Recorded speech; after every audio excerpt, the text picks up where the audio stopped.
মনের ভেতরের মানুষটা আজ বহুদিন হয় অসুস্থ। ঠিকই হাসে, কথা বলে, স্বাভাবিক থাকার অভিনয়ও করে।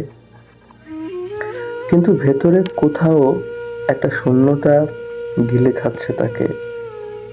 যার সাথে না বলা কথাগুলো ভাগাভাগি করার কথা ছিল, সে তো এখন অনেক দূরে।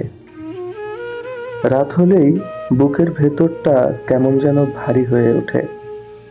চোখের কোণ ভিজে ওঠে কারো অজান্তেই। শুধু একটা প্রশ্ন, এই মনটা এমন কেন? এত স্মৃতি জমে আছে, তবু এত একা লাগে কেন?